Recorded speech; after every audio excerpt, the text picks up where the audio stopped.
ආයිබෝන් අදත් ඔයගොල්ලෝ සාදරයෙන් පිළිගන්නවා මගේ travel with chef YouTube channel එකට. ඔන්න අදත් මම රෙසිපි එකක් අරන් ආවා. ඒ තමයි මම මේ custard bun එකක් හදාගන්නේ කොහොමද කියලා. ඒක ටිකක් වෙනස් විදිහට මම මේක හදන්නේ. නමුත් ඔයගොල්ලන්ට මේක ඔයගොල්ලන්ට ලේසියෙන් විදිහට තමයි මම මේක හදාගන්නේ.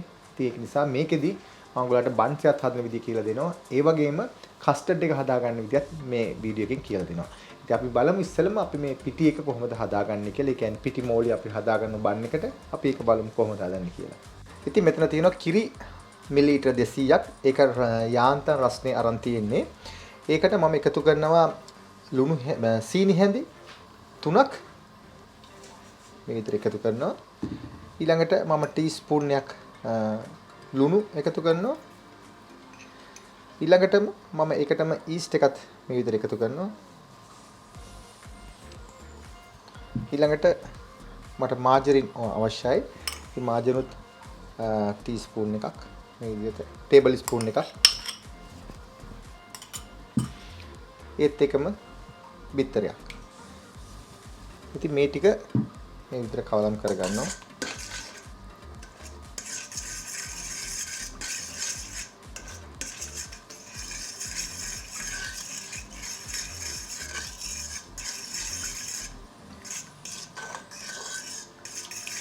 ඊළඟට මට අවශ්‍ය වෙනවා පිටි ග්‍රෑම් 500ක්. ඉතින් මට ඒකත් මෙතන ලෑස්තිලා තියෙනවා. ඊට පස්සේ මම මේකටම එකත් එකතු කරනවා.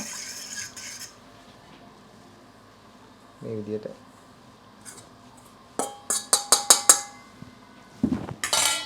ඊට පස්සේ මේකට මට අවශ්‍ය වෙන අත පාවිච්චි කරන්න මේක හොඳට කවලම් කරගන්න ඕන නිසා මෙතනදී අපිට අවශ්‍ය නම් ඊට අමතරව මේ තෙත ගතිය මදි නම් ඔයගලන්ට මේකට එකතු කරගන්න පුළුවන් වතුර ටිකක්.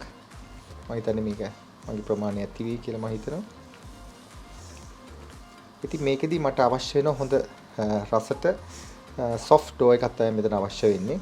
ඒක නිසා මේක මේ විදිහට හොඳට කවලම් කරලා ඊට පස්සේ මේසයක් උඩ තියලා අපි මේක හොඳට අනා ගන්න ඕනේ.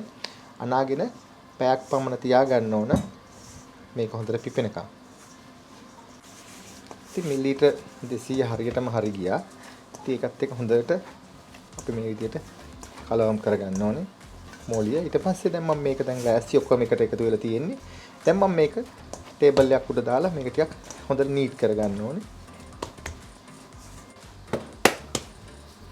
ඉතින් මේ අතේ තියෙන ඔක්කොම එකට අර එකතු කරලා ඊට පස්සේ මේක අපිට අනා ගන්න ඕනේ හරියට මේ soft dough එකක් විදිහට.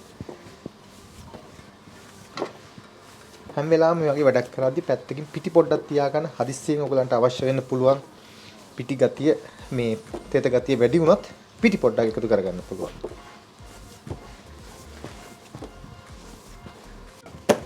ඉතින් මම විනාඩි 7-8ක් විතර මේක හොඳට ඇනුණා. මම හිතන්නේ දැන් උතරම ඇති. මේ බේ ගන්නට වගේ ආවම පස්සේ අපිට පුළුවන් මේ හතර කරන්න.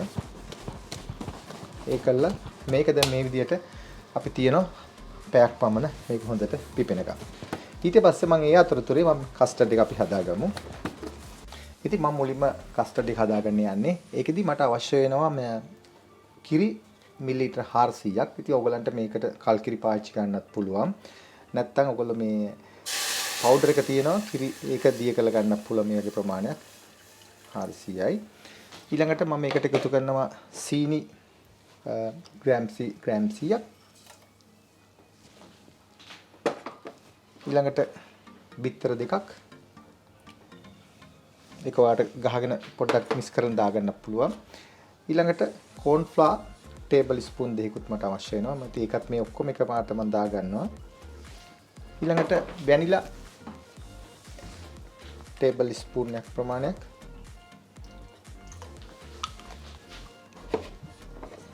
ඒ දාලා මේක හොඳට කවලම් කරගන්න ඕනේ මේ විදිහට. ඔයාලට බිස්කට් පාවිච්චි කරන්නත් පුළුවන් මේ වෙලාවේදී. නැත්නම් මේ විදිහට කවලම් කරගන්නත් පුළුවන්. මේක ගින්දර ලිපේ උඩේ තියලා බොහොම අඩු ගින්දෙන් තමයි මේක කරගන්න ඕන. මතක තියාගන්න මේක තියලා කොහෙවත් යන්න එපා. මේකත් එක්කම හරියට තියන් ඉන්න ඕන. මොකද නැත්තම් මේක අඩිය කර වුණොත් මේක හොඳටම ඝන වෙලා යන්න පුළුවන්. නැත්තම් පිච්චෙන්න පුළුවන් අඩිය. එහෙම වුණොත් මේකේ මේ රහ වෙනස් වෙන්න පුළුවන්. ඒක නිසා මේක මේ විදිහට ලිපි බිඳුරු තියාගෙන මේ ආකාරයෙන් හොඳට කලවම් කරගන්න. ඉතින් මේක දැන් රත් වෙගෙන ඉන්නේ. ඉතින් ඔයගලට මම කලින් කිව්වා වගේ ඔයගලන්ට ඕන බිත්තරේ මේකට දාන්න කලින් පොඩ්ඩක් ගහගෙන ඒ කියන්නේ කඩලා පොඩ්ඩක් කලවම් කරලා දාගත්තොත් ඔයගලට වඩාත් හොඳයි. මේ එතකොට ඉක්මනින්ම මේක කුක් කරගන්න පුළුවන්. අනික ඊළඟට බිත්තරවල නැත්තම් ක්‍රම්බල් ගතිය එන්නත් පුළුවන්. ඒක නිසා ඒකත් මම පොඩ්ඩක් මතක් කරා. ඉතින් ඔයගොල්ලන්ට පේන්නේ දැන් මේක මේ කැටි ගහගෙන ඉන්නේ මෙතින්. ඒ විදිහට නමුත් ගින්දර රස් වෙනවා. ඔයගොල්ලෝ ගින්දරින් පොඩ්ඩක් එහාට කරලා තියලාගත් මේ වගේ කවම් කරගන්න පුළුවන්. ඊට පස්සේ මතක තියාගන්න මේක ඊට පස්සේ අපි වෙනම බෝල් එකකට දාන්න ඕනේ. නැත්තම් මේකෙම තිබුණාන් පස්සේ මේක ලම්ස් ගතිය ඇතිලා මේක ගොඩාක් කැට ගහන්න බලනවා. ඉතින් ඒක නිසා කස්ටර්ඩ් හදලා ටික පරිස්සම් වෙන්න. ඊළඟට මේක තා පොඩ්ඩක් මේ වෙන්න ඕනේ. ඊට පස්සේ මේක පැත්තකට කරලා තියන්න. පොඩ්ඩක් කූල් වෙලා වෙන්න. මොකද අපිට නැත්තම් ඩෝ එකට දාද්දි මේක මේ රස්ටි පිටින් දාන්න බැරි නිසා. ඉතින් මේ තියෙන මේ ගාන්න තියෙනවා. නැත්තම් මේක අපිට ෆ්‍රිජ් එකේ දාන්න පුළුවන්. ඉතින් මම මේකෙන් මේ උයාගත්ත හට්ටිය මම වෙනම අයින් කරලා මේ වගේ බෝල් එකට මේ කස්ටර්ඩ් ටික දානවා.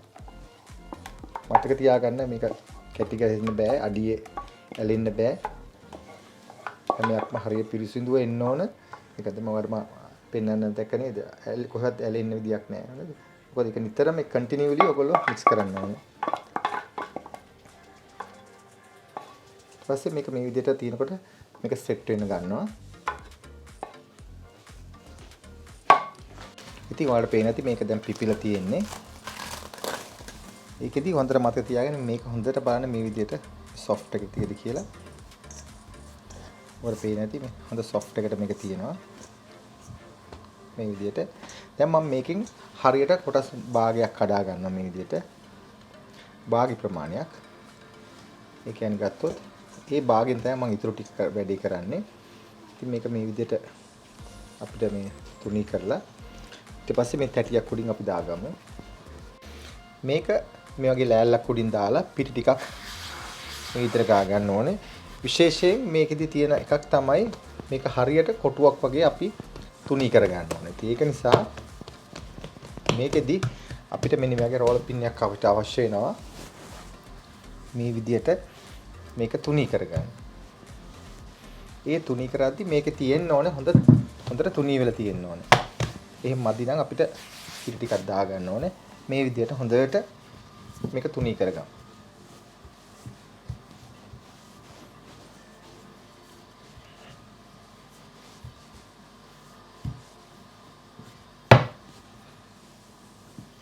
ඉතින් මොකලට පේනවා ඇති මේක මම හොඳට තුනී කරගත්තා. ඊළඟට මේක හොඳට ලේසියෙන් අපිට උස්සන්න පුළුවන් වෙන්නත් ඕනේ. මේ පැත්තත් ඒ විදිහටම ඉන්නවා. මේක තුනී වෙන තරමට ඉතාමත්ම සාර්ථකයි.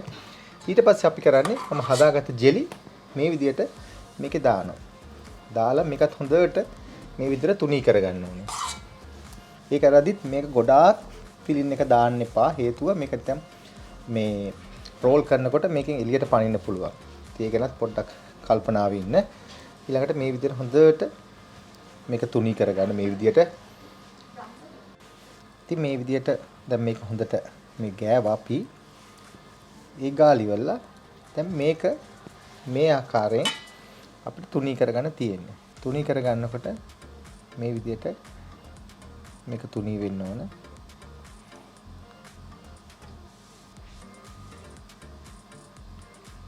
හරි සමාන්තරව මේක රෝල් කරලා ගන්න ඕනේ. මේ අයිනි ගන්න නැත්තේ හේතුව මේක තල්ලු වෙලා ඉස්සරහට යන නිසා.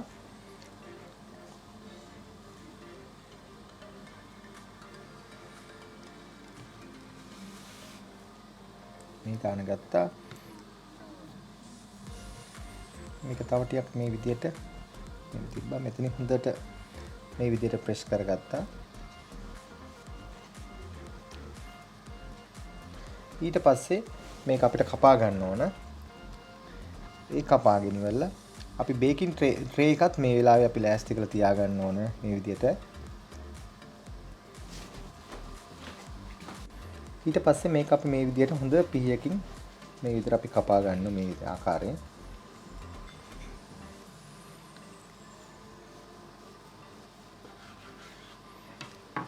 ඒකල්ලා මේ විදිහට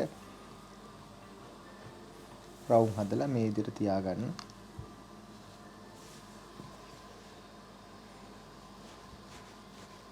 ඉතින් ඔයගොල්ලන්ට පේන්නේ නැති මම මේක දැන් හදලා මේක ලෑස්ති කරලා තියෙන්නේ. මේක විනාඩි 15ක් 20ක් විතර මේ විදිහට මේක අපි පොඩ්ඩක් වහලා තියෙනවා. මේක ටිකක් පිපෙනකම්. ඒ පිපුණන් පස්සේ අපි ඊළඟට බිත්තර සාරුව උඩින් ගාලා ඊට පස්සේ අපි කැමති ගානිෂයක් මේකට දාන්න පුළුවන්. අද මම දාන්නේ ආමන්ඩ් ෆ්ලේක් එක. ඉතින් ආමන්ඩ් ෆ්ලේක්ස් මම උඩින් දානවා. ඒ දාලා මම මේක අංශක උෂ්ණත්වය 170 පැය භාගයක් පමණ මේක ලස්සන ගෝල්ඩන් කලර් එක එනකම් මම මේක oven එකේ බේක් කරගන්නවා. ඉතින් ඇත්තට මේක ඉතින් oven එකම අවශ්‍ය වෙනවා මේ වගේ වැඩක් කරන්න ගියාම. ඊළඟට මේක කරද්දී වලට මේක තව ටිකක් ලොකුවට හදන්න පුළුවන්, පොඩි කරලා හදන්න පුළුවන්. ඉතින් කැමති විදිහට හදා ගන්න පුළුවන්. ඉතින් එහෙනම් මම මේක පිපෙනකන් තියලා අපි ඊට පස්සේ අවසානයේ oven එකට දාගමු. මේ ඉතින් ලස්සන පාට වීගෙන එනවා. මම දැන් මේක එළියට ගන්නවා. ඉතින් මේ තමයි මම අද හදාගත්ත කස්ටර්ඩ් බන් එක. ඒක මේක මම රෝල් කරලා හදාගත්තේ. ඉතින් මේක හරියට බලන්න මම මොකට පෙන්න මේ සොෆ්ට් එකට හරියට තියෙනවා. මේ සොෆ්ට් එකට මේ කස්ටර්ඩ් එකත් එක්ක ඇතුලේ තියෙන්නේ. ඉතින් මේක හරියට ඇවිල්ලා තියෙනවා. මේක මතක තියාගන්න ඕන්ට වඩා කර කරන්න එපා. මේක හොඳටම මේ ගානට මේ පාට වුණාන් පස්සේ බා ගන්න. මොකද මේක දැන් නැත්තම් කර වෙන්න ගියොත් මේ ඔක්කොම වටේ කර වෙලා මේක හයි වෙන්න ගන්නවා. ඉතින් ඒක නිසා ඒ ගැන ඔයගොල්ලෝ පොඩ්ඩක් ඒ ගැන කල්පනාවෙන් ඉන්න. ඊළඟට මම ඔයගොල්ලන්ට පෙන්නන්න මේක කඩලා මේ වගේ මේ පිටිපස්ස ඊට පස්සේ මේ වගේ සොෆ්ට් එකක් තියෙන්න ඕනේ ඇතුළේ. මේ කස්ටර්ඩ් ගතිය මේ ලේස් ඔක්කොම තියෙන්න ඕන. ඊළඟට මේ කස්ටර්ඩ් එක මේ හොඳට තියෙන්නත් ඕන. ඊළඟට මේ කස්ටර්ඩ් එක හොඳට උරාගෙන තියෙන්නේ මේකත් එක්ක. ඉතින් මේ කනකොට ඔයගලන්ට තේරෙයි මේ ලේස් ගැලවිලෙනවා මේ විදිහට ලස්සනට. ඒක තමයි ඔයගොල්ලෝ මම පෙන්නුවේ. ඉතින් ඔන්න ඔයගොල්ලෝ දාගත්ත අද මේ කොහොමද හදාගන්නේ කියලා. ඉතින් ඔයගොල්ලොත් මේ කස්ටර්ඩ් බන් එක හදාගන්න, හදලා අපිට අපේ කමෙන්ට් කරන්න. මේක හරි ලේසි. ඊළඟට මේ ඔයගොල්ලන්ට මේ කස්ටර්ඩ් හදන විදිහත් මම ඔයාලට කියලා දුන්නා. මේ විදිහට හදන්න. ඊළඟට උඩ දාපු මම ආමන්ඩ් ෆ්ලේක්ස් දැම්මා. එහෙම ඔයගොල්ලන්ට හොයාගන්න බැරි නම් ඔයගොල්ලන්ට පුළුවන් සුල්තාන වගේ රෙසින්, ඒ කියන්නේ වියලි මීදි වගේ දේවල් දාන්න පුළුවන්. නැත්තම් ඔයගොල්ලන්ට පුළුවන් අර කොන්න ඔයගොල්ලන්ට පිටරටින් නෑ දන්නවා වියලි පොල් තියෙනවා, ෆ්ලේක් එක තියෙනවා. ඊළඟ චිප්ස් එක තියෙනවා. ඒ කැමතියක් ඔයගලන්ට උඩින් දාගන්න පුළුවන්. ඉතින් ඒ අතරේ ඔයාලට යම්කිසි ගැටලුවක් තියෙනවා සුපුරුදු පරිදි මට කමෙන්ට් කරන්න travel with chef Facebook page එකට. ඒ වගේම අපේ YouTube channel එකට කමෙන්ට් එකක් දාන්න පුළුවන් මොනවා හරි දැනගන්න තියෙනවා නම්. ඉතින් මම හිතනවා අද දවසේ අද මේ වීඩියෝ එකෙන් යමක් ඔයගොල්ලෝ අද ඉගෙන ගන්න ඇති කියලා. නැවතත් මෙවැනිම අලුත්ම වීඩියෝ එකක් හම්බෙනතුරු ගිහින් එන්නම්. ඔබට සුබ දවසක්. ආයිබෝවන්.